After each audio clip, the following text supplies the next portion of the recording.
is a fifth dimension, beyond that which is known to man. It is a dimension as vast as space and as timeless as infinity. It is the middle ground between light and shadow, between science and superstition, and it lies between the pit of man's fears and the summit of his knowledge. This is the dimension of imagination. It is an area which we call the Twilight Zone.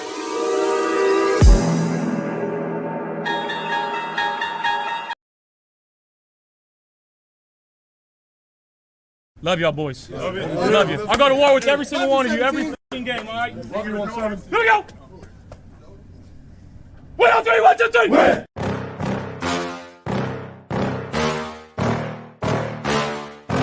Yeah. Please tell me that I can't, that I won't, that I fail, that I'll never make it out, yeah. Please tell me all the bad, never good, fill my head full of every single doubt, yeah. Please say any negative thoughts, I pop off when I hear people say I cannot. I get off to the thought of proving everyone wrong, I won't stop to the top, so you better back off and get lost. I'ma stay loud, stay proud, never running out, never heading south. I'll be spreading out, call it word of mouth, can't put me down, I'll be getting loud. You can have your doubts, not what I'm about, have your fucking cloud. It be raining now, I keep making sound, go another round, bitch I'm legend bound, can't stop me now. You don't wanna fuck with me, a slow burn like a disease. Just tell me that I can and I'll show you things that you couldn't believe. Just tell me that I can. Just tell me that I can. Just tell me that I can. Just tell me that I can. It's showtime. Welcome to Friday Night Lights. I'm your host, Tommy, to the highest degree, to the TOP, from the 313. And by my side, it's my main man, my Toucan Sam, the one they call the Apex Man, Mr. Mikey. Happy Friday to you, and happy Friday to all of Bill's Mafia, who's rocking with us tonight. What up, Mikey? Happy Friday, brother. And you nailed that intro. There's better energy tonight, right? Than Monday. Well, real quick, before we kind of kick this off, because I got my sleep and I'm feeling good and my phone's working. Remember, there was the whole phone thing, and Monday was so here we go. Let me talk real quick. Give me 2 minutes, Mikey. I want to apologize for Monday. I thought Monday's show went a little off the rails. And I want to apologize to you. I want to apologize to Jarek, even though Jarek said he loved it. It was a great show. He enjoys it. I thought it went to a place I don't want the show going. This show, guys, what we do here, me and Mikey, is all about fun. It really is. Now, we may debate and we may get into some kind of debates and we don't agree or disagree. And you guys and the chat sometimes have that issue too. You agree, disagree, but it's all in fun, right? At the end of the day, we're passionate about this team. But this show, once again, is all about us as Bills Mafia getting together, kicking back, having fun. It shouldn't be about who's right, who's wrong, where things are just going sideways. So I want to apologize to anyone that viewed our show Monday, that felt a certain way about it. It's not what we want to do here. And we're going to continue, obviously, our Monday night show. And we're going to continue the format as far as uncensored and kind of saying what you want. We want the chat to feel the same way, to be able to speak freely. As far as the call-ins, I'm still on the fence with that. I want to keep it a thing, but I think we're going to have to somehow monitor it where maybe we do it for 20 minutes in the show or something like 20 minutes, a 20-minute period or something like 30-minute period, something like that. And maybe we'll have more special guests on that join us for the whole show, and we don't have any people join us. So we'll let you guys know about that. But other than that, man, I apologize. Sorry about things on Monday. And yeah, let's move on. Okay. First off, I think it was unnecessary that you apologize. It was what it was. However, we appreciate it. We'll move on. We're not going to hit a home run with every show. And we appreciate you just coming over from Grossi to come here. We love it. Cool. Thank you, Dangerous. Sophia in the house predicting a 40 burger. Oh, with fries. Yes. 40 burger. We were just talking about burgers and fries right before we came on here, too. We were talking a whole bunch of food before we came on here, man. Man, I'm getting hungry. And I'm going to work tonight. I'm definitely getting food because I get free food when I go to work. Oh, one more thing, too. If you guys who haven't, that weren't here last Friday, Friday Night Lights until November 21st, basically, is going to only be an hour. Normally we go up to 2 hours, but I committed to my old boss. He needed help bouncing, right? You guys know I'm a bouncer. So at a bar. So I committed to that on Friday nights at 10:30. So we got to get out of here by about 10:10, all the way up to the 21st of November. So just a heads up, that's why we're cutting it to an hour now until November 21st. So just wanted to give you guys a heads up. Maybe keep the notification bell lit because Tommy from time to time might want to go a little early. Never know. Oh, that's true. Yeah, I could. I was thinking about that, Mikey, too, and just have you jump on at 9 and maybe still do a 2-hour show. So I may do that. That's a great idea, actually. I could jump on at 8. 9 gets a little bit harder for me due to, but maybe you start and then I jump in as soon as I get home. Like, we'll figure it out. That's what I'm saying. Yeah, we'll figure it out. Yes, go Bills. Scott comes in and talks about his 20-0. Here we come. We'll see about that. I can't see us going the whole season, but I'm not putting nothing by these guys. This guy after Thanksgiving, right here. This guy. Roy. You see me pointing at this guy? Yep. I heard something about you today, Roy. Roy, my good buddy of the channel, was over at my other buddy's channel, Post Podium, and said, "Hey, Mafia Sports Report is the second worst after Post Podium Bill's podcast out there." Thank you, Roy. Thank you so much. Oh, we're better than somebody? No, he said we're worse. We're worse. Okay. We're worse than both. Thank you, Roy. That's a great compliment. Oh my God. Tommy, the shit you say you may want to consider a book deal. Yeah, I know. I should write it. I got a lot of shit. Bro, Chronicle. I got a bunch of this. My life is a giant book, but yeah, that would take a long time. There'd be multiple chapters. Mr. Fulton, the most interesting man in the chat in the house. Yes. Tommy and Mikey, me and my girlfriend Caitlin are celebrating our 11th year anniversary. Congratulations. Oh, man. That's awesome. Good for you, Mr. Fulton. Yeah, me and my wife are celebrating 25 years this year. Marriage. I can't get past 2 in any relationship. That's crazy. That's how old I am. That's 25 years. 25. Good luck. Yeah. Good. Bills need to buckle down this game. Pats are hungry. Cook needs a rest.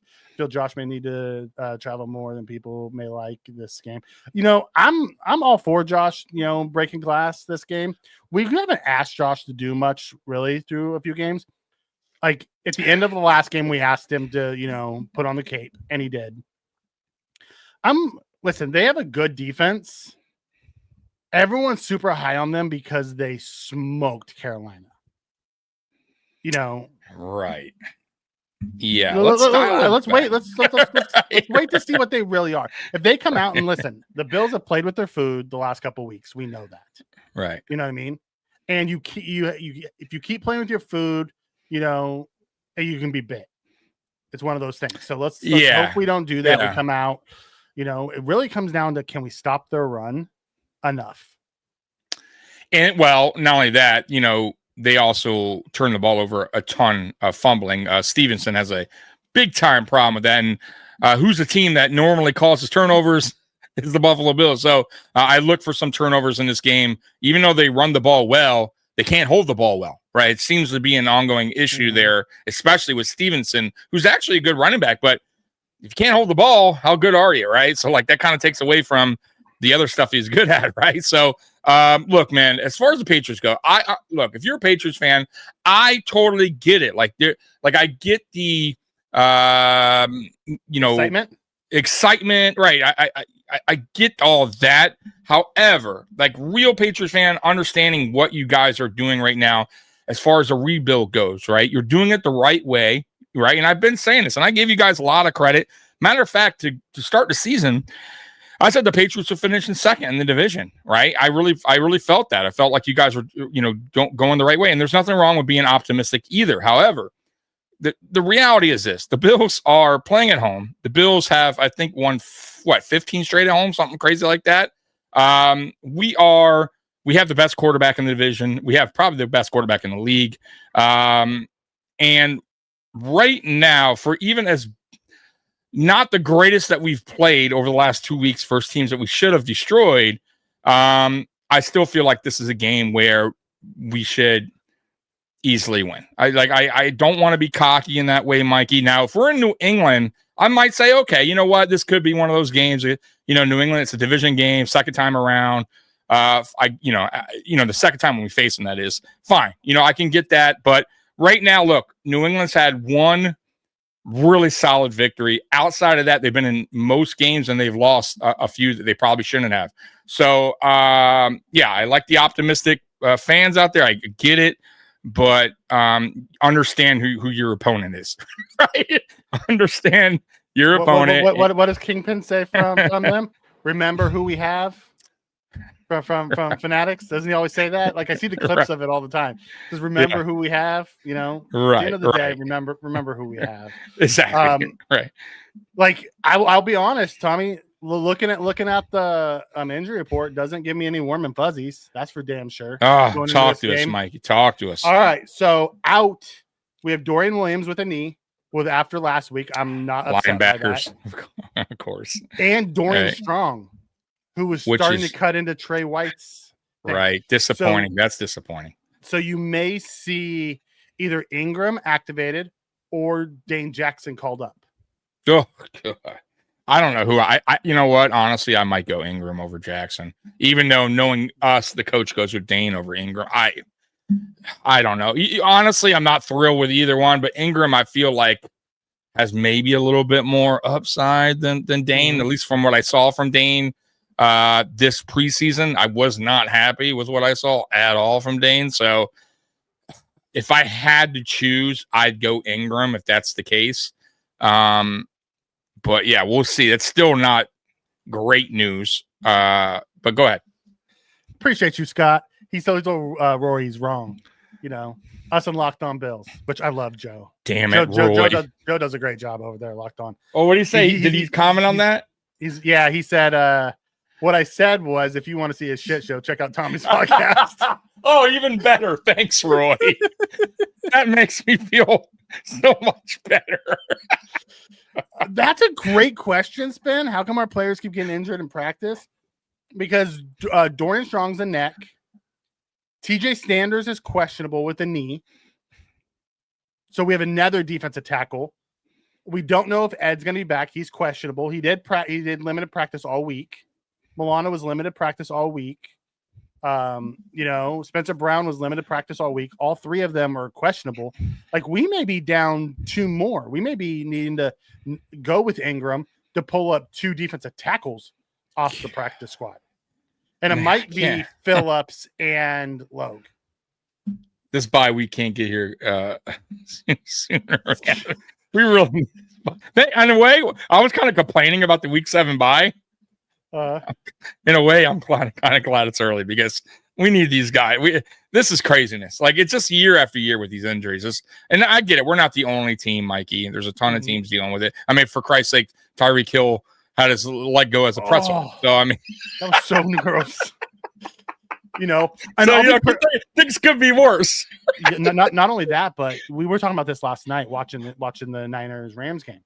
We overanalyze the Bills, so we're really pissed about their defense. I was on X watching that game last night, and there were Ram fans ready to riot because of how bad the Rams defense looked, and they have a really good defense.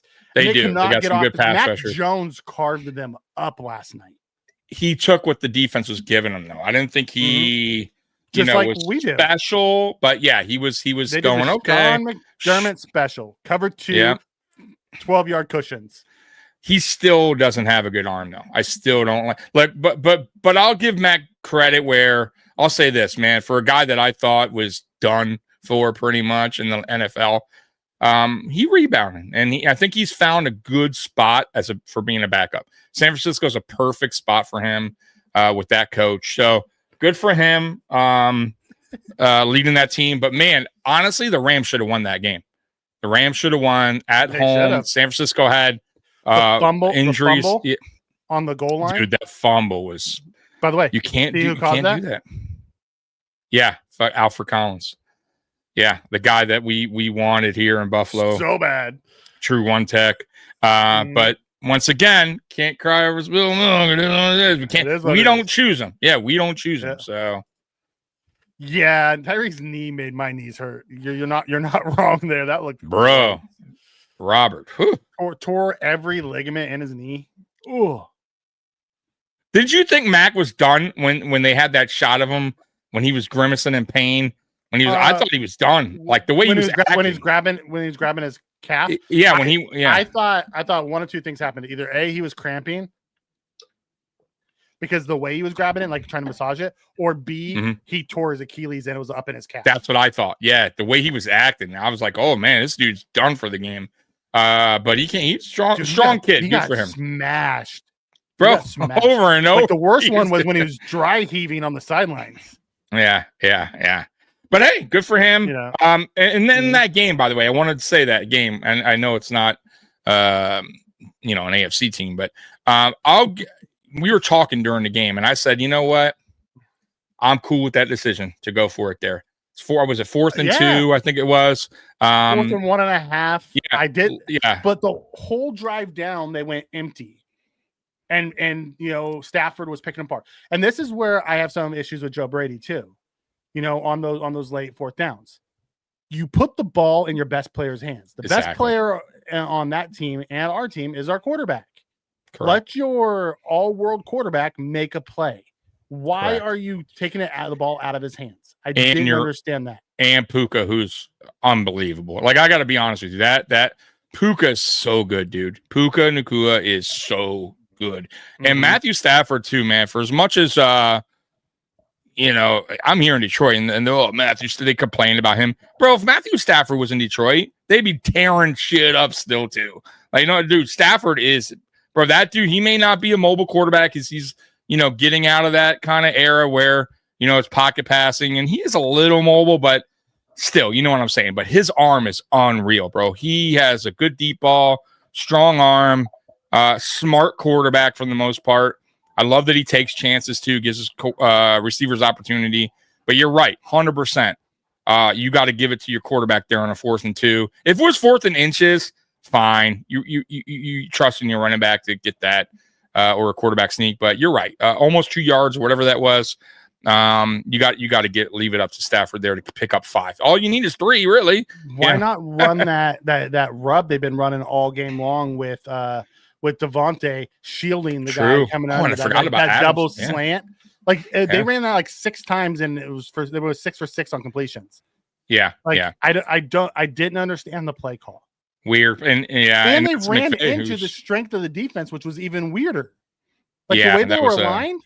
They ran into the strength. I'm like, well, okay. They must have saw something, but clearly it was a wrong call. Ooh, yes, Roy. Yeah, he is. He is. Yeah, he's won a Super Bowl. He is big. He is I had to look at his stats who won overall. the Super Bowl that don't. But his stats are up there, dude. He has some does he really have the good other years. accolades? Does he have an MVP? I don't think he does. Yeah, but you don't have to be an MVP to go to the Hall of Fame, do you? Does he have all pros? I don't think he does. I have to look. I'll be honest with you. I haven't looked at his career as far as award achievements, but I know yards and touchdowns, but you can look it up. You definitely look it up, because I'm curious. But if I were to guess his yards and touchdowns and add in the Super Bowl, we're not talking about a Joe Flacco. That's a totally different story. Flacco to Stafford, you can't compare the two.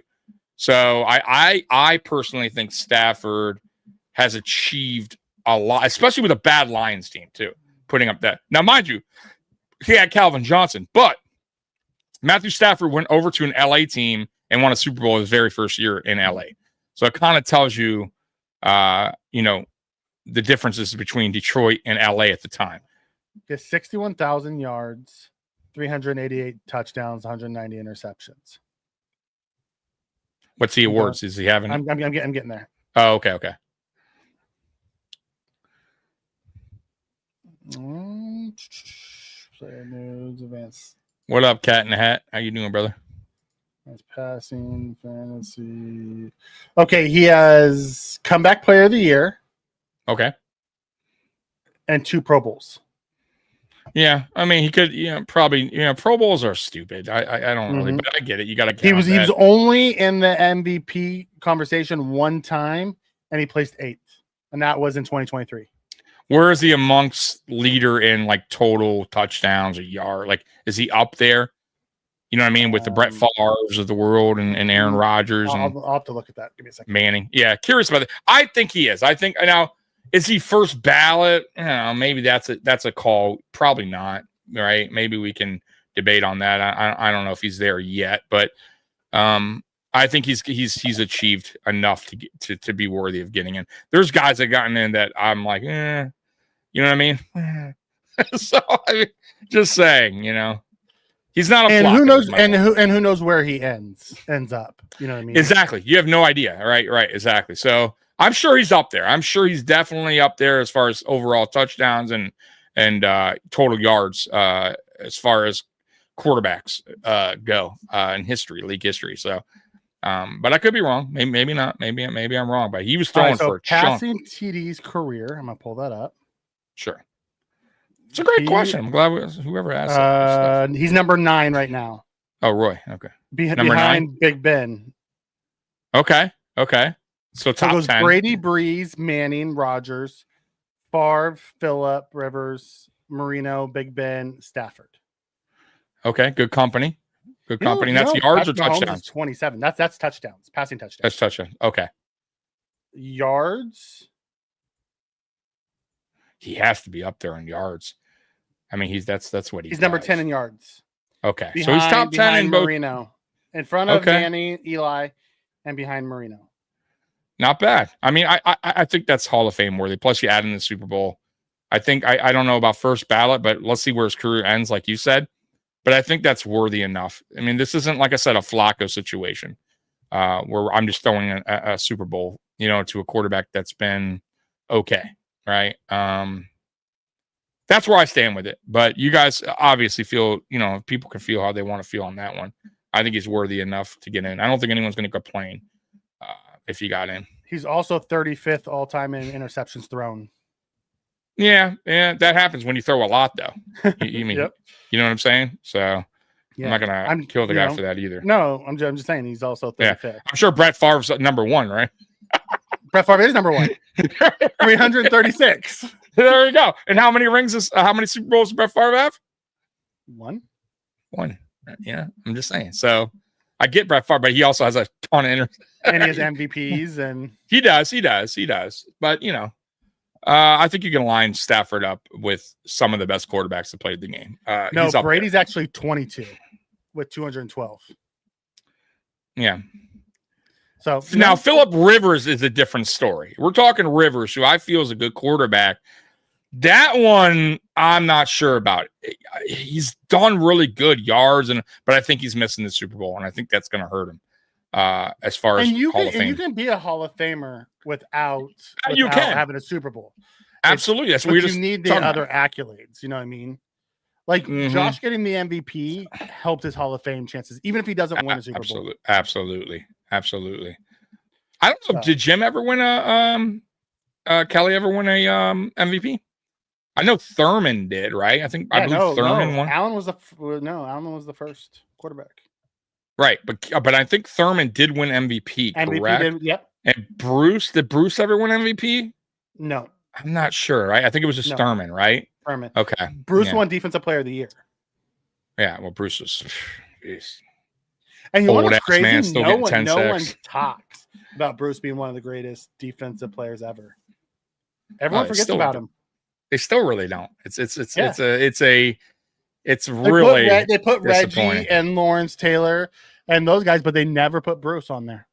Yeah, it's all-time sack leader. It's disappointing on a record that's just not going to be broken. I'm sorry, guys. It's just not. I don't think people are going to play long enough. No, I don't think so either. And long enough and just really be that consistent and avoid injury. I mean, even with the 17th and 18th game a year. Because you have to remember, he did that when Darren was a 14. Who knows how many more they're going to add, right? We were, right? Yeah. 22 games a year. I mean, who the fuck knows?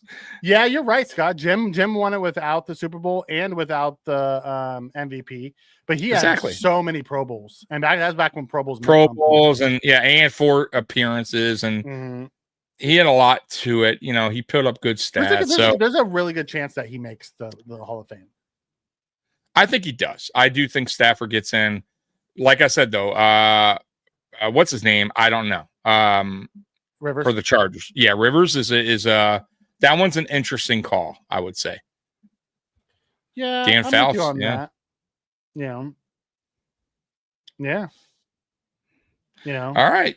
So that was a good call. I mean, Philip Rivers is number 6 all time on the touchdown list. That's what I'm saying. So he's achieved that's the thing that's on. I'm like torn on. Like, I don't know if he gets in or not, because overall, like what he did as a quarterback, he's put up some good numbers.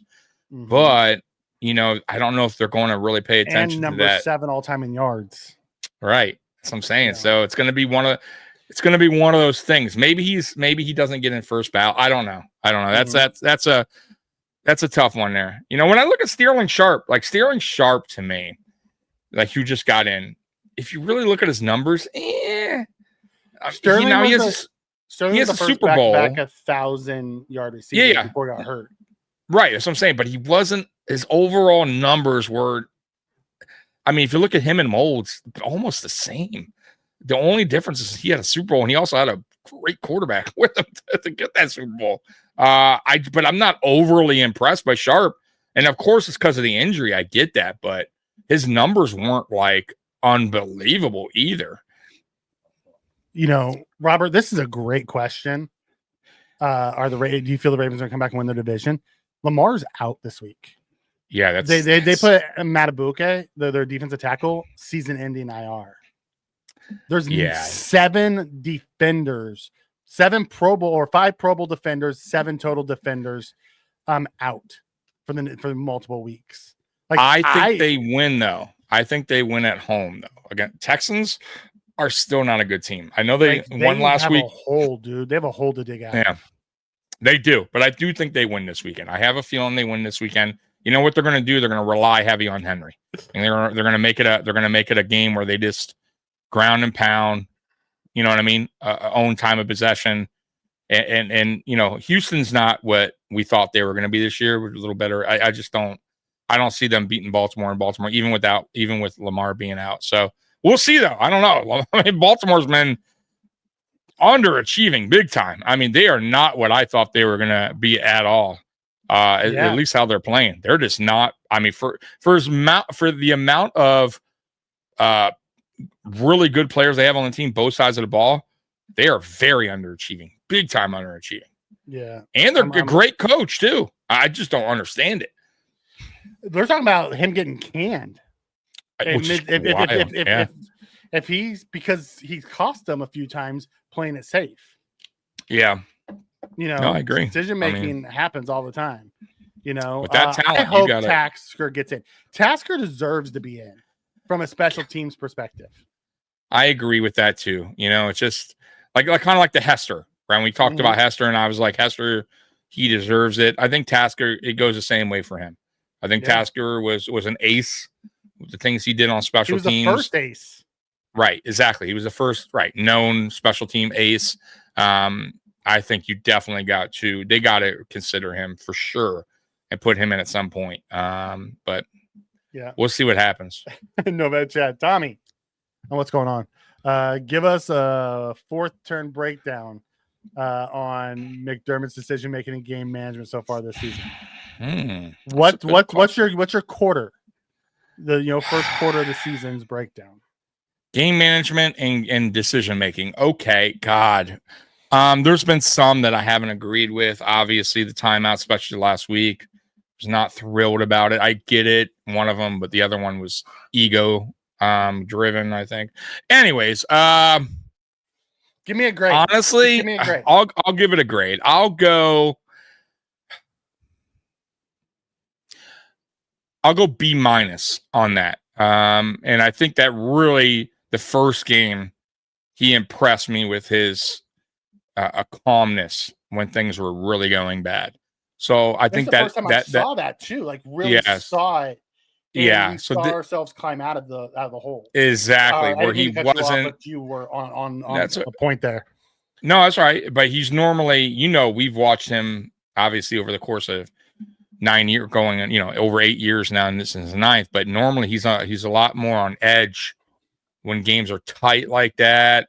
He tends to do really dopey coaching decisions, and I felt like that game was the first time I really kind of saw him cool and calm. And I'm like, okay, like, listen, at the end of the day, he's their head coach, and players are going to look up to him and look at him. And if he's, that's what makes Andy Reid so special, right? Things aren't going well. He doesn't get like worked up, right? And coach and players are like, okay, if that guy believes, let's believe, right? That's how I feel, right? So, I felt like that comeback, it really kind of started with him too. So, I give him, that's why I'm kind of giving him B-, because that game was very important. I thought the last 3 games, it was whatever. I don't think they were terrible by him, but there was some decision making I didn't like. So I'll go B-. Okay. And I'll go B+. Okay. I thought this has been the best start to a season for him that we've seen yet in the 9 years. He's kept it calm, cool, collected. I'm not overly fond of his defensive scheme still, but from a coaching, from a game management and coaching decisions, I've liked when we've gone for it because he's been aggressive. I may not like the play call that Brady called up or some of the defensive calls, but I like what he's done. Outside of the few timeouts that I had problem with, the last couple of weeks, I'll give him a B+. I think he's done a solid job. That's fair. That's fair. Definitely fair. So B-, B+, B+, all around the same thing. Yeah, I'm good with that. Wiggins, Hamilton injured. Yeah, they're both injured too. Texans have a good defense, and Baltimore has the worst defense in the league, and they're playing with a bunch of backups. That's the thing about the whole KC just whacked them, and everyone's like, "Oh, KC's back." I'm like, KC played a backup team. They had 7 starters not play last week. Like, let's see what KC does against the Lions that they're going to play, or one of those other teams. Yeah. I think KC is definitely getting better, though. I think they're coming around. They're definitely getting healthier. They're getting healthier in the wide receiver room. Exactly, which is they got some speed. They got some speed over there, bro. So we'll see what happens with them. They are still the Chiefs. They're still the Chiefs. They're still dangerous, and still a team that we need to figure out when we play them in the playoffs. So I like that, Robert. Robert, give me a reason. What makes you feel so confident in that 35-23? Drop it in the chat for me. Let me know. Like, I'm with you. I don't think it's going to be all that close. I really don't. I don't either. We played with our food the last couple of weeks. I have a feeling, it's going to be Sunday night. It's going to be the new jerseys. Everyone's talking about how the Patriots are back, and this is the litmus test. Something tells me the Bills are going to go in there and just remind everyone who they truly are. Yeah, I'm gonna stick. I like that prediction, by the way, Robert. I'm gonna be around when we do our predictions tonight around that 30 range, because that seems like we're in like the 30-point club for. I'm scared to go to the 40-point club because we just tend to not get there a lot. So I'm gonna stick around the 30 range tonight when I do my score prediction. But yeah, I'm with you, Mike. Yeah, I just don't think it's gonna be that. I don't think it's gonna be. It might be close. At halftime, maybe. It usually is, and then we pull away in the second half, and we're going to win by 2 scores. Correct. Mud Ninja comes in and says, "I for one am enjoying the collapse of these teams, Ravens, possibly KC. Let the others come. Bills have experience in their depth." I don't disagree with that either. Like, listen, have you noticed you haven't heard crap from the Ravens fans over the last couple of weeks? No, they've been quiet. They've been quiet, and they have to be quiet, right? They talked a lot of junk prior to the season starting. And I told you guys, sometimes, man, guys as fans, like, you got to be careful with that. Like, that's why I don't really, that's not my style, Mike. I got to be honest with you. When we do score predictions, fine. Like, I'll pick my Bills because I believe in them, but I'm not like we're the fucking best. We're a good fucking destroyer. Like, That's just not my thing. Because sometimes shit could come back and bite you in the ass, man. And it's not my style, man. I don't get why fans do it. They go and troll before the season starts. You don't even know what on paper. I always say that on paper, fine. I get it. There's nothing wrong with kind of looking at your team and going, man, we could be dangerous. But bro, watch your team first. Like, let it go a couple weeks before you start getting all that, puffing your chest out. We're the best thing since sliced bread. You're coming down to a harsh reality that sometimes being on paper doesn't always transition to the football field. And that's what's going on in Baltimore right now. Not to mention injuries that tend to pile up. So, these Baltimore fans, they're hiding in caves right now. They don't want to talk shit. They don't want to say nothing. Yeah. There's nothing to talk about, really. There's nothing to talk about. They're turning on their own internally. Robert comes in and says, I pray Brady doesn't go conservative in the second quarter and let Josh and the offense go up tempo. Here's my biggest concern with that is because they run the ball really well, and Drake May is a scrambler. Mm-hmm. And we struggle with scrambling quarterbacks. We watched Spencer Rattler eat us up last week. McDermott's going to ask him to slow down the offense to give his defense a break. That's my biggest concern.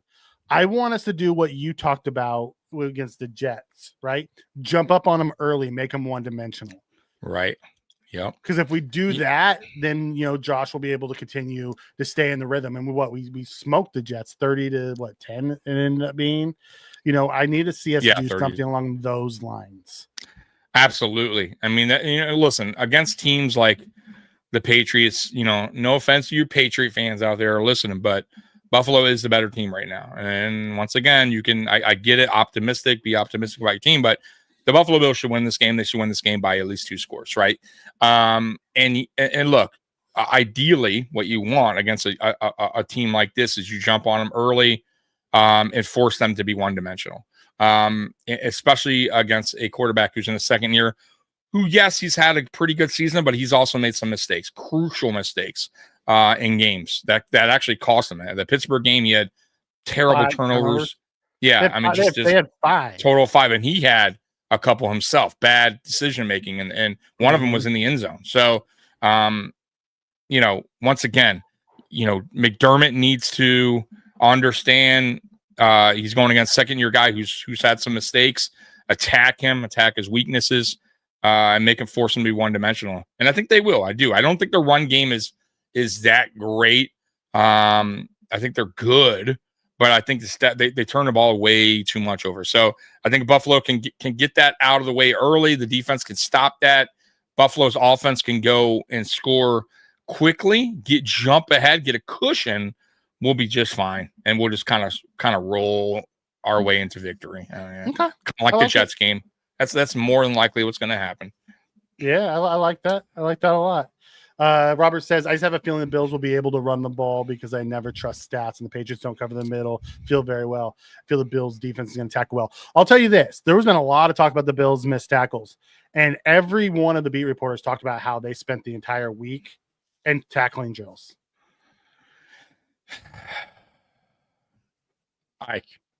I get it, Mikey, but we've talked about it. Once again, you know what it is, and I know it's what we do here. We talk and all that. We talk Bills and defense, and it's how I see it.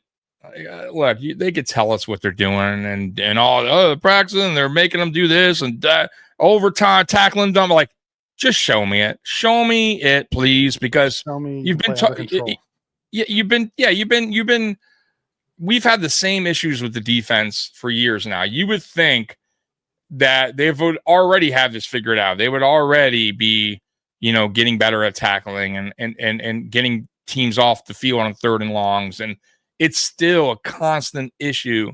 So look, I'm done with we're going to, Ryan Nielsen's going to just show me. Like at this point, as far as the defense goes, Mikey, I don't want to hear it. I want to see it.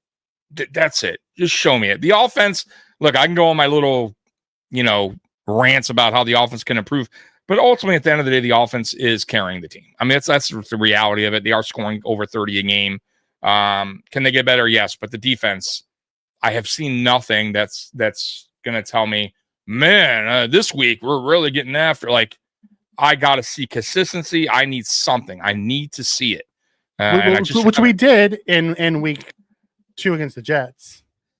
Against a quarterback that's very one-dimensional. I'm just saying the run game. The run game we tackled well. No, I'm with you. And force them to go one-dimensional. Yeah, we played under control. I've noticed lately we've been coming in too hot and playing out of control.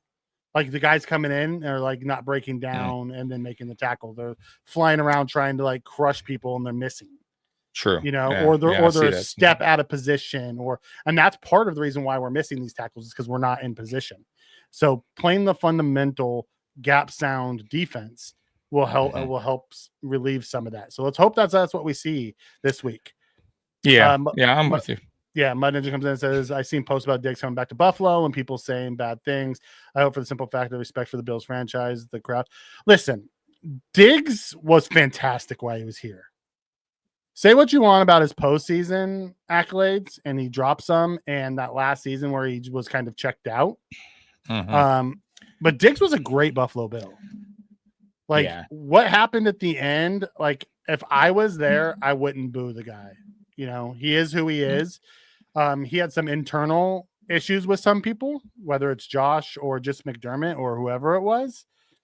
Just the guy was fantastic for the Buffalo Bills. Just that's like you would. I wouldn't boo him either. I really don't even get. I don't get it. I'll be honest with you, booing any former player unless that guy was just a total piece of shit while he was here. Fine, I get that. But Jesus, like we cheer our former kicker who missed the damn field goal in a Super Bowl. I mean, like if you can give that guy a pass who cost us a Super Bowl, listen, Stephon Diggs while he was here put up great stats. He came at a perfect time when Josh was developing still. We had some special seasons under him. At the end got a little messy. I get that, and by the way, the kicker was Norwood. I don't know why I had a brain fart, but because we don't speak of that name, right? We don't see. But you know what? Even that guy wouldn't boo. Like it is what it is, man. I know it's a terrible thing to happen. I'd be pissed at the moment, just like I was with Bass that one year he missed it in the playoffs. But look, man, you got to get over that shit, man. There's no reason to boo this guy. I mean, sure there will be some boos, but what's the point? Like, what did he do? He wanted out. Like, and I get it. Like, he wasn't feeling the coach anymore. There was obviously friction, and both teams kind of understood. I mean, both player and team understood that they had to break that relationship off. And there's nothing wrong with that. I didn't think he didn't talk shit when he left here. He didn't call Allen a piece of shit or anything. Like, he just went on his way and we went on our way. And that's it. So yeah, no, don't boo the guy. There's not, I think a lot of it stems from when people said, Diggs didn't make Josh and Diggs put. That's people talking. That's sure? Nonsense. No, I'm just saying, nonsense. But no, that's not nonsense. That's what he actually posted. Yeah, well, who knows? He caught up in it. Once again, he's also said some nice things though too. I mean, he has. Like last year, he said great things about Josh. He said, that's my guy still, Yeah. Like, so, I truly don't think the issue was Josh and Diggs. I really think the issue broke down between McDermott and Diggs. I really absolutely. Which I think what happened was, though, with that, I think it did, because it got to that kind of friction, it did kind of start leaning into Josh and maybe more into the locker room, because that's just the way it works. That'd be like, think about it, guys. That'd be like if you go to work and you there's a coworker who hates his boss, and then he just goes to work. He's getting further and further pissed off, and he's starting to become an asshole. Because that's what's going to happen, right? He's going to start taking it out on Mikey, who works next to him, because he's not happy with his boss anymore, and he's going to start being a jerk at work. I mean, that's just the way it works. So I thought, look, it is what it is, man. It started with McDermott, and they had to break that relationship off. Yeah. Roy comes in and says, going from Dorsey to Brady didn't help Diggs all. No, they changed the whole offensive scheme. He no longer fit into what they wanted to do. Yeah, that was the ultimate. That was the ultimate, Roy. I think that was the icing on the cake for Diggs. I think that when they kind of came out and said that this is the offense they want to run, I think it kind of told Diggs right there, like, all right, my time's done. Yeah, that's okay. Captain Hat says, "Did you guys see the comment that that Bobby Babich made? He said, when we win on defense, it's everyone else's team. When we lose, it's my team." No, I didn't. Did you hear about this? That. No. No. What is he saying here? He said when we win on the defense, it's McDermott's defense. When we lose, it's Babich. He's saying saying I get blamed for everything when we lose. If you can, Cat in the Hat, kind of put in the chat like where you saw that. I'd love to read that because that's interesting. Now that's or was that this week's presser? Because if that is, I need to go back and listen to it because I didn't listen to it. Exactly. Yes. Tell us where we could find that because that's an interesting. That's something I'll definitely talk about pregame when I go live Sunday because if that's true and he said that's coming out of his mouth. That's not good. That's not what I want to hear. Weston in the house. What's going on, brother? What up, brother?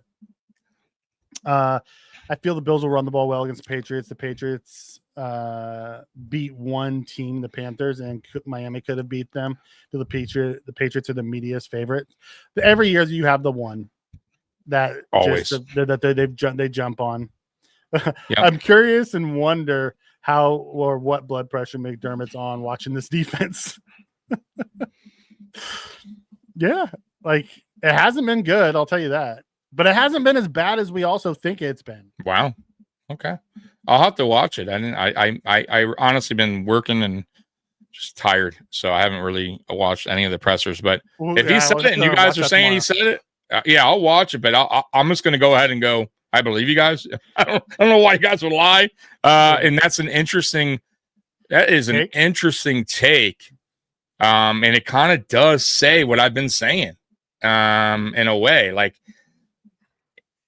that. This is McDermott's defense, and Babich is calling it, and yeah, like he's gonna probably feel a certain way, and that probably won't stop until Babich gets really an opportunity to go somewhere and call his own defense. Maybe this is just him calling his playbook, and he feels like, he's not being given his dues. I don't know. What do you take from that, Mike? I'm just curious. I take that if what he said is verbatim of how he said it, that sounds very defensive to me.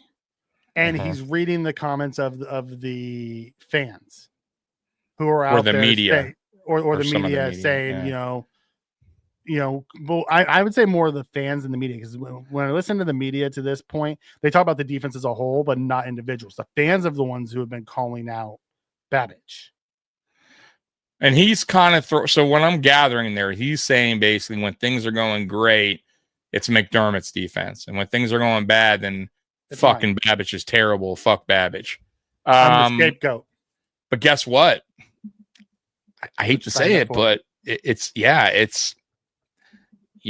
just the way it works, bud. Like, I mean, I hate to say it, but that's just the way it works, man. Like, you're going to get that. You're going to get that. Especially, you're going to get that because it's a McDermott defensive-minded head coach, and people know, right? Like, oh, McDermott's a wizard when things are great. Call McDermott's special, and when things are going bad, guess what? That's the whole point. That's why McDermott finds it very easy to put coordinators under the bus, like he did, Frazier, and he'd be next too if things don't get better, and then it'll be next man up. But yeah, let's not get it twisted. This is still McDermott's defense, and that's how people see it. They really do. Yeah. That's how I see it. You know what I mean? They don't see it as a Babich system. But like Babich said, if that's what he means, when things don't go right, you're not pointing at fucking McDermott. You're pointing at fucking me, fucking assholes. But that's kind of every it is it is absolutely. Yeah. I that's the territory of the job. I get that. Yeah. But I also get his frustrations in a way too. But that's the way it works. That's what you signed up for. It's why you get paid what you get paid. You're the scapegoat. I guarantee you, Ken Dorsey ran an offense that McDermott wanted him to run, not an offense that he wanted. I truly believe that, dude. Dude, I'm gonna tell you something, man. That's why I was excited when Dorsey became OC. I'm like, okay, I know what he did with Miami. I know the style, like, kind of when we talk about Brady and LSU, right? Mm-hmm. Damn, okay, Miami's Hurricanes offense was not this boring, check down, every well balanced. And I'm not saying our offense is boring, but You know what I'm saying? It was more of a fun ball. Let's score up a shit ton of points. Let's run these teams out of the building. When you have Andre Johnson, I felt when all those when guys you saw that happened, Jeremy. But if you really, but I know. But if you saw Dorsey take over initially for Dable, his first year wasn't bad at all. The offense was actually pretty good. It was a top 5 offense. But I think McDermott going into that offseason went to him and said, I want this balance. I want to dial. Remember that? Because Allen wasn't running more. Remember that? Everything was kind of like weird, and Allen wasn't running right, and everything was kind of short underneath, and it was the offense was clunky. Like we were trying to do the 12 personnel thing. Remember that? Like that's when we got drafted. So everything was just way different, and I don't think it just wasn't going to work. And that's when Brady took over, and Brady's like, yeah, I can make it work. I can do this. And everybody eats. And he did. Kudos to him. But is that, like you said, is that what Brady wants? Meaning, is that a Brady offensive scheme that he would do somewhere else? You get what I'm saying? Yeah. That's an interesting question when it comes to Brady. And Dorsey did have an opportunity, but he also had an opportunity with the Browns. And that's why I say, you know what? But with the Browns, it's probably not his. And the Browns are bad. And who else coached for the Browns and got fired? Dable. He absolutely did in 1 year. I think a half a year. I don't even know if he was there a whole year. But you're right. So for Dorsey, here's the deal, man. I still like him. I still think I think he'll be around the league for a while, or at least college and NFL. I just think he needs to go back to his roots, which is quarterback coach, and maybe if he wants to venture off in the OC world again, that's in the future. But I think where he belongs, Mikey, right now is back with the quarterbacks, man. I think that's what he does well, and we'll see. But I don't think he's as bad as everyone thinks he is. I don't think so either. Robert comes in, and then we'll move on to our things. I know we have to wrap up soon. So we do. We got about 20 minutes. Yeah. Robert comes in and says, I listened to Joe Marino's all 22, and Joe said missed tackles have been the challenge with this defense. And that goes back to what I was saying earlier. We're also missing tackles because we're out of position. And if we play fundamental gap sound under control, we wouldn't miss as many tackles as we're missing now. But Nick just says Bosa has been a huge factor for us, in my opinion. What are we thinking when Hoyt and Ogunjobi gets back in the mix? I think you've seen the best and worst of Joey Bosa. Pass rush wise, Joey Bosa has been that game wrecker we've wanted him to. Yeah, but Jesus, he's missed some bad tackles, and he really has. And he's playing a different style of defense than he's been asked to play in the NFL. He's been asked to set the edge. He hasn't been asked to set the edge since college. Me and Jarek talked about that on Monday. Yeah, and he's older. I mean, let's be realistic. He is a little older, so he's lost a little bit of a step there, right? He's not as quick as he once was, which does play a part of this. He's not as fast as he once was. So quick off the step, fast as far as getting back into the play. That is all about age, right? And injuries, right? If you look at Trey, same thing. But he's made some plays here. He's definitely forced fumbles. But Mikey said, like Mikey said, he's also at times he's kind of out of position. He can't get back into the play.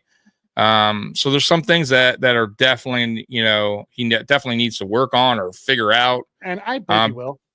Yeah. He's a veteran, right? He should.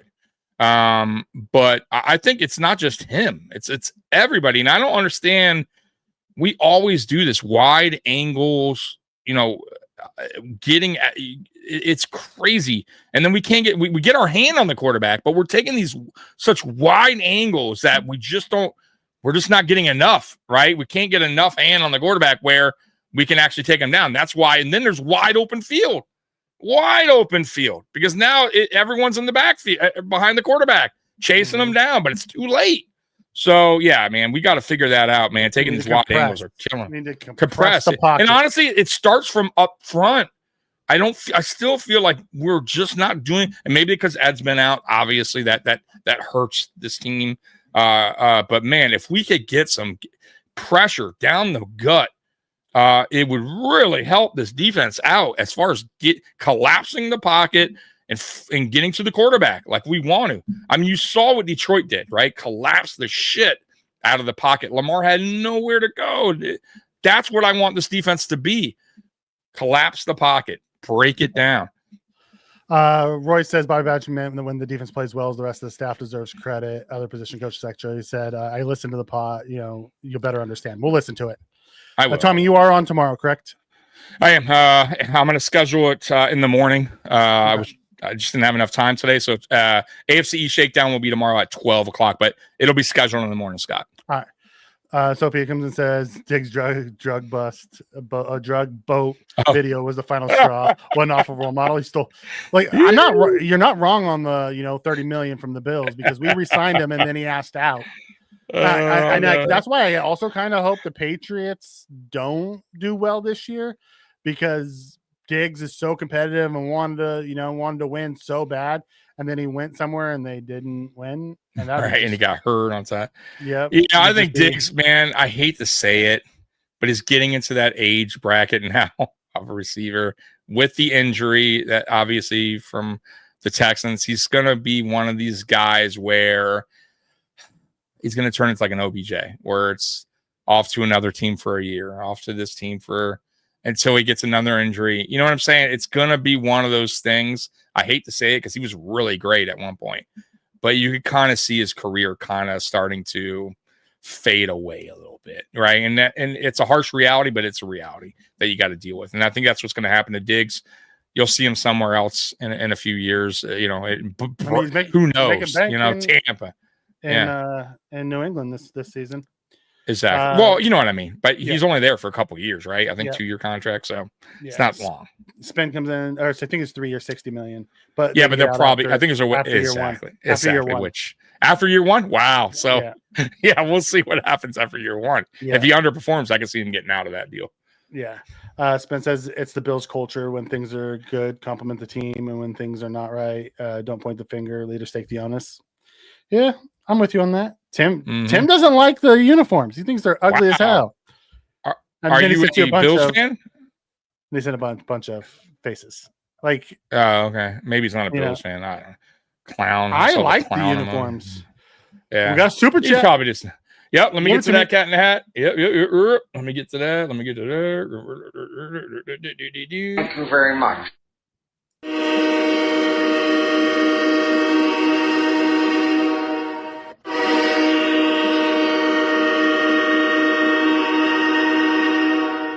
Appreciate it. Appreciate you. It says that was the quote that Babbage made. So we'll go back and we'll listen to it, because now I'm very interested. Yeah.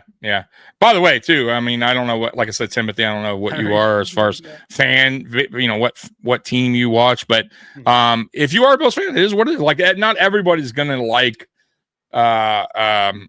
certain jerseys or whatever. I was a fan of the drought year jerseys, the blue and red. I thought they were the Reebok jerseys. I thought they were great. Now the white and the blue ones, no, not so much. I hated those. But I like the blue and the reds. But see, Mikey doesn't. So, but I would say the iced out white ones that we're wearing Sunday night, the majority that I saw of fans are behind it. Like they all think, and I think, man, they pop. And it's a one-time deal. It's not, and even if someone's like, it's a one-time deal, right? It's a one-time, one game. You're not going to see them again. But I think they're sharp, man. I think they're different. So yeah, I'm cool with them. I like how you spell it, bitch. Bob bitch, that's funny. Weston says Diggs' career isn't as over as Tyreek says right about now. Ooh, Tyreek, man. They're saying he's gonna be back next year. I just don't see it.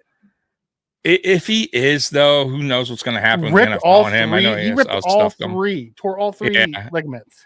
I mean, but remember, some players have that where they can. I mean, look at Peterson, right? That one nobody like, and that dude ran for 2,000 yards, right? So, I mean, everybody's different, right? Like he is that kind of a person where he can rebound off an injury like that and play fine. But I don't even think the story is that. I think the story is more, does Miami even want him back? They seem to be okay with him. They're letting him go. You know, he's going to end up in Kansas City next year. I have a feeling too, right? Cheap deal. Probably. Yep. Yeah. All right, let's get to our X factors and predictions. 30 Jeezy says he'll be back, but he won't be the same. I'm with him on that. He definitely will lose a little bit of a step. Tyreek's gonna be out of calendar year and into Same guaranteed. Yeah, no, I don't see it. Yeah, let's get to it because you got to wrap up and get out of here. Yeah. So let's get to what you like to do, the X factors on offense and defense, and then we'll get to our score predictions. We basically talked about the X factors like throughout this show tonight. Yeah, but go ahead and throw it my way. It starts with gap discipline. Play your gap, sound tackling, stop the run. Turn them into a one-dimensional on defense. Turn them into a one-dimensional team. On offense, give me some up-tempo. Like, I'm okay with running the ball and everything, but let's get Josh rolling early and give me some up-tempo. Josh seems to really click with this offense when we go up-tempo. And then for some reason, we get out of it and we try to, go to this weird, huddle up and, get the play calling down to 5-6 and then run some plays. And then we go 3 and out. Like, let's stay up-tempo. This is a division rival. We watched what Miami did do against us when we let them hang around. Don't let them hang around. Their quarterback is better than Miami's quarterback. Don't let them hang around. Correct. And then McDermott, keep your strong coaching going. I want to see sound decision making, sound time clock management. Stay calm, cool, collective. Don't let that butthole pucker. I'm with you. Oh God. As far as this X factor, as far as player goes for me, just game in general. God, let's get a cushion, please, going into halftime. Can we just get somewhat of a cushion? This way in the second half, it's not just totally, one of those games where I'm just like, God, can we just get a lead at some point, like a solid 10-point lead? We're not like constantly in a one score. Let's get a nice 10 to 14 point or 10 to 14 points, somewhere around that lead. Go in the third quarter, score, get up by, 16 to 20, whatever. And then we could kind of dictate how we want to run offense. We want to start running the ball, control the clock, fine. I'll be with that. I'm cool with that. But that's one thing. And 2, get after the quarterback. Please get after the quarterback. Get some sacks here. Let's make some noise. Turnovers, I think we'll get them. I think we'll force some fumbles there. They just do not hold the ball well. So X factor on defense. I'm going to go with Groot this game. He needs to. Like, I still don't think, I'm not happy with his play. I know he's been okay. I get Mikey said the other week he was better than he looked, but I need to see something more. I need to see a spark. I need to see a sack. I need to see more physicality, more anger, more aggressiveness from Groot. I need to see a guy who's earning that check. We gave him the extension. I expect more. I want to see that development, but more of a development from a guy that we want to see flourish here. And I believe in him, but I need to see it. So I'm going to go Groot in this one.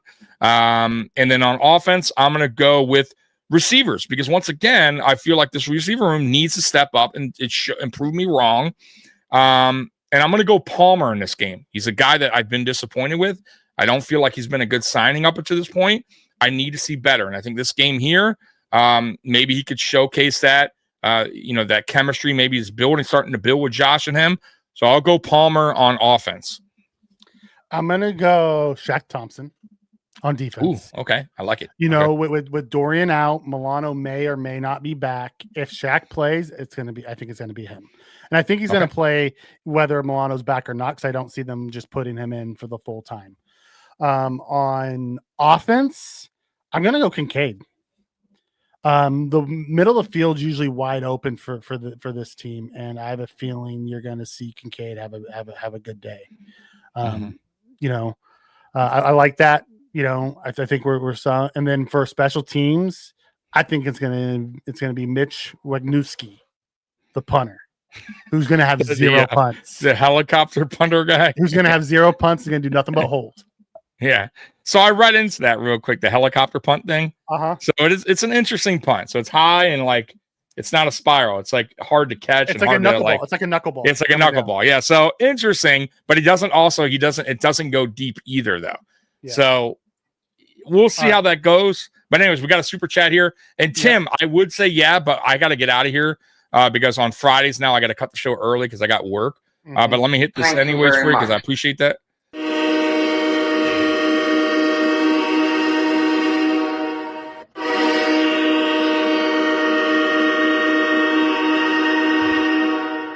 Hey Tim, though, pregame. I'm doing a pregame where I do it every game for the Bills.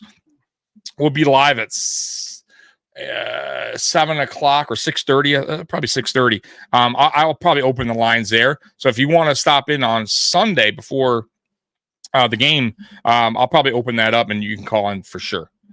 We'll have a 2-score lead. Yep, I'm with you on that. Help my blood pressure. Boundary wide receiver is going to have a tough go. The Pats have good press corners, attacking the middle. Yep, that's why I went with who I went with. Kincaid and Walker. I love Walker, man. Like, listen, I couldn't have been more wrong about that kid. You know, I wasn't a fan Walker, of the draft me too. pick. Yeah, Been more wrong about that kid. Me and too. I'm happy to eat my words on that one. All right, absolutely. We got about 2 minutes left. So okay, score prediction. Go. Score predictions. I'm gonna have it 31. Nope. I'm gonna have it 35-24. Nope. I like it. So you're close. You're close to somebody score earlier. I think somebody had that. It was someone's score. Really? Because we're gonna have the 2-score win. The 11-point win.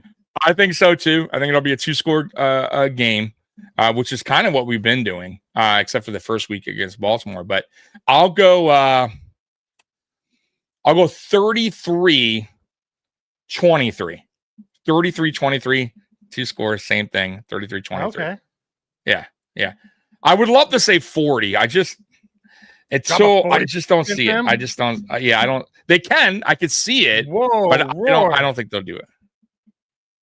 Yeah, Roy does this. I actually like when Roy does that because we usually 27-21 Bills. Tim. Okay. All right. 30-20. Nomad Chad. There we go. It. It makes sense. 31-17. Cat in a hat. Love it. Whooping. Love it. Spin 99-0 for Scott Blakely. Yeah, highest score of all time. All right, guys, I'm gonna get the real men of genius, and then I gotta get out of here. I gotta go to work. I gotta bounce people out on my bar. Hopefully not. I don't want to do that. But anyways, let's get this real men of genius here. What do I got tonight? Let's throw something out here. Let's do this one. I don't know. Pick anyone. Bud Light presents Real Men of Genius. Real Men of Genius. Today we salute you, Mr. Blue Aluminum Bottle Maker. Mr. Blue Aluminum Bottle Maker. Your amazing creation allows us to keep our beer, our hands, and the Arctic ice shelf completely cool. It's really, really cold. The only problem we have taking a drink, removing our lips from the bottle after taking a drink. My lips are stuck. Sure, we need a beer this cold. Should we ever find ourselves running wind sprints at the bottom of an active volcano. I'm on fire. So crack open an ice-cold Bud Light, oh frighter of the frigid. Now, can somebody please pry this bottle from my frozen hand? Mr. Blue Aluminum Bottle Maker. All right, one more and we're out of here. All right, last one. I gotta go. Yeah, I drank to that. There you go. All right, last one. We'll go to this one. Some of these are repeats. That's all right. Bud Light presents Real Men of Genius. Real Men of Genius. Today we salute you, Mr. Dishonest Cable TV Hooker-Upper. Mr. Dishonest Cable TV Hooker-Upper. On any given day, somewhere between 9 and 4:30, you arrive ready to bring us the world. And for an extra 20, you'll bring us porn. Naughty, naughty boy. Hey, you've already got the van and the jumpsuit. Why not get into criminal activity? Just a naughty boy. After all, what are they going to do? Throw you in cable jail? I don't think so. So crack open an ice-cold Bud Light, manhandler of the scrambler, because isn't it about time someone hooked you up? Mr. Dishonest Cable TV Hooker-Up. Cable jail. Yeah, dude. All right, guys. Dallas, feel confident. I got a good feeling about Sunday night. The Bills are going to get the 2-score win, and we'll be 5-0 going on to our next one on Monday night, I believe it is, against the Falcons, coming off of a bye. Mm-hmm. Yep. Somebody had said something in here that they enjoyed the background tonight. I forgot where it was, but Right here. Loving the whiteout background for tonight. Yeah. I thought it was cool, man. Why not add to it, man? So anyways, guys, I'll be back tomorrow for the AFC Shakedown at 12 noon. So look for that. I'll schedule that in the morning. And then pregame at 6:30, me and Aramis. Then postgame, me and Mikey, obviously, right after the game Sunday night. And then we'll be back Monday as well. So I got a whole weekend of Mafia Sports Report. So we appreciate you guys. We love you guys. Bills Mafia. You guys rock. And as always, go Bills. We're out of here. Peace. Go Bills. Go Bills. Go Bills. Just let your soul go. Just let it shine through.